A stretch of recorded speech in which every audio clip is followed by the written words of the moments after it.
Lori said they're censoring my speech, Kristen, but they're doing two things, this law. It's censoring her. It's telling her you cannot post certain things on your own website, your business website. And it's also trying to compel speech, which is also unconstitutional, by saying you must say the following things. So can you just frame for us how they're doing those two things? Sure. Well, there are two different components of the law. The first component basically says that if Lori decides that she wants to speak on the issue of marriage, to use unique stories to share her faith's vision of what marriage is, then she actually has to share the opposite view as well. So if she decides to go in and design custom websites, and again, I think it's important, Megyn, to understand these are not plug and play websites. They are custom, unique websites. Every one of them is different. If she decides to do that to show the beauty of marriage as her faith teaches her, then she also has to show and do custom websites that shows the other view of marriage in terms of being between same-sex marriage. And so that's one way that the law compels her speech. It says if you're entering this area, you have to speak messages that violate your convictions. A second component of the law, though, also says, and you can't speak out in terms of what your own beliefs are on your own website because it might make a customer feel unwelcome. So Lori's view of marriage, she's not able to share on that website either. And I do think that it's important to point out that Lori's position, as she said, is the position that we should all take in terms of regardless of our view on a particular issue, if the government can censor Lori, it can censor any one of us. So you're not even allowed, Lori, to post on your website, I'd rather not do the same-sex marriages because I'm a Christian. It doesn't align with my worldview, my religious beliefs. Forget whether or not you would be forced to. You can't even state that as your own feelings on your website. I cannot communicate my view on the topic of marriage on my own business website. Wow. I mean, this seems rather extreme to me, Kristen. And the 10th Circuit's ruling, which was a 2-1 ruling, seems out there, even by, looking at sort of more liberal jurists' standards. Well, you're right in the sense that the 10th Circuit's decision itself in terms of how far it went was much further than any other decision. But there have been a number of decisions in other states that have reached essentially the same result in terms of practical purposes. So we know about Jack Phillips' case litigated in Colorado, but just last week we were in the Second Circuit Court of Appeals in New York with a photographer who's actually facing criminal penalties for declining to do custom photographs for same-sex weddings. And she's facing actual criminal fines and criminal penalties for that.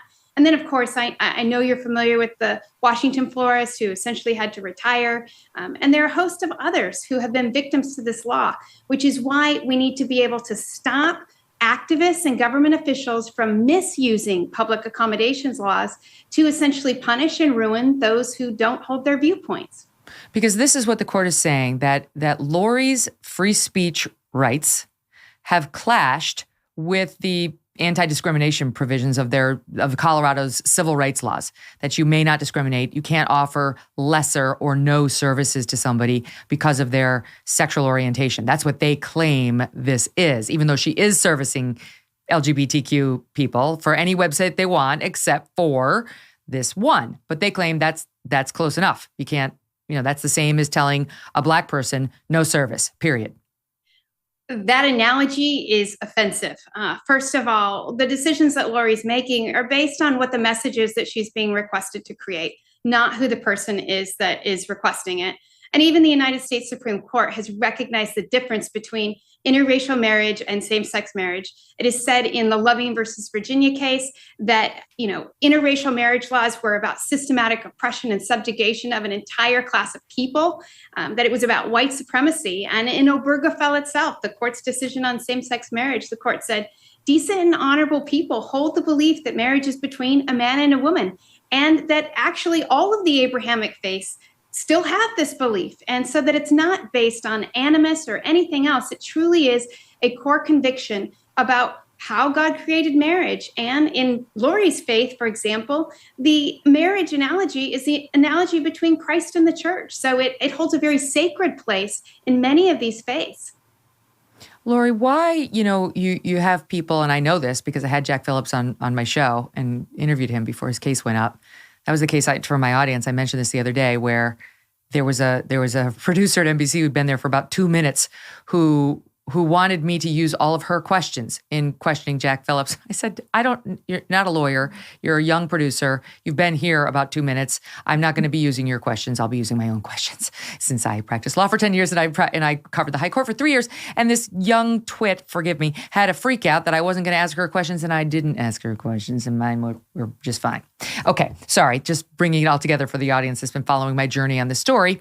Well, I remember Jack that. Phillips, I remember that. I just you were want you there. to know that interview, and you were very fair to us, but you were also tough. And I think that produces, people should hear both sides of these things and make their own decisions. Exactly. So, and he did just fine. And that, as we pointed out, that wound up going his way 7-2. But in any event, so what is it? People would say to you, same way they say to Jack, why can't you just do it? Like, why? Just do it. The law says you have to. Like, can't you just do it? And what do you say to them?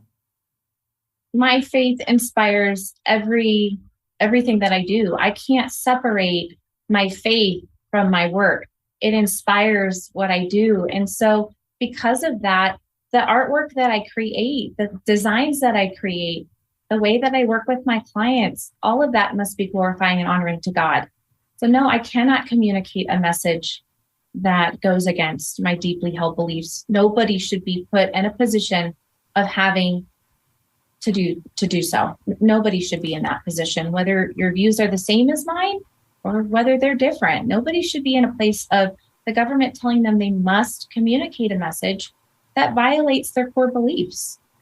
And what, if anything, has happened to your business as a result of this law and in the wake of this controversy? Well, this journey has been going on for 6 years, and it certainly has been a roller coaster. I have received quite a bit of just vile hatred my way. As I'm sure you, speaking with Jack, have heard through his story, it's been very similar for me. My clients have been harassed by those who oppose me. I have people who attempt to hack into my website, but to make matters worse, my family's been threatened. I've had people driving by my house, sending things to my home. I've had to put a security system on my home and put my daughter's school on alert. I've had people wish incredibly just rotten things, death threats, like I've said, but threats of physical harm too. It's certainly been a challenge. And I think what's hardest for me is that those who oppose my stance, I've always been hopeful and treated people with love and kindness and respect. And I'm hopeful that we can get back to a point where we can disagree about topics like marriage, but to do so in a respectful way, because it's really awful. We can't have a dialogue. Instead, they go to the internet or they send threats. It's been really hard. It's been a hard and difficult journey for me. Oh, I'm sure it is. And I remember in that interview with Jack Phillips, he was teary when he was talking about what had been done to his employees and how much they'd lost. His business was basically destroyed because he refused to bake that cake for a gay wedding. What's happened with him? Because that case it was definitely a victory for him, but it's been ongoing. He's also in Colorado. Colorado and this law continue to cause a lot of problems for people who have genuinely held religious beliefs. Well, yesterday, Megyn, we had an oral argument at the Colorado Court of Appeals because Jack is still in court today. This is his third case. Shortly after the court agreed to hear his first case, which was in 2016, he received a call on that same day from a transgender attorney who asked him to design a custom cake to celebrate the attorney's gender transition with blue on the outside and pink on the inside. And Jack declined to design that cake. In addition, that attorney called back and asked also for a cake celebrating Satan and having him smoking a marijuana, is assuming that maybe that would trigger some sort of religious discrimination claim. And Jack declined that cake as well. In terms of his journey, Colorado came after him 3 weeks after we won the case at the U.S. Supreme Court. They again asserted charges based on the incident with the transgender attorney. And that third case is now at the Colorado Court of Appeals. So it's not just Lori, it's not just Jack, it's Emily Carpenter, as I said, in the Second Circuit. There are artists out of Arizona, and it just keeps coming. One of our sponsors today is Donors Trust, the principled, tax-friendly way to simplify your charitable giving. Cancel culture does not just affect comedians and commentators anymore. It also affects everyday hardworking Americans. How so? It derails their charitable giving. Take Jeannie's story, for example. Jeannie did her charitable giving through one of the big national donor-advised fund providers. That is, until, without a clear reason, it refused to send her charitable dollars to a conservative nonprofit. She shares her story this way. I'm a conservative. I believe America is great despite her imperfections, and that capitalism brings great good to society rather than government. Earlier this year, I requested another gift from my donor-advised fund, and it was rejected. Jeannie wanted a donor-advised fund that shares her conservative principles, and she found it in Donors Trust, the oldest and largest donor-advised fund committed to limited government, personal responsibility, and free enterprise. Do you want a principled partner helping you support causes close to your heart? If so, consider opening a donor-advised fund with Donors Trust.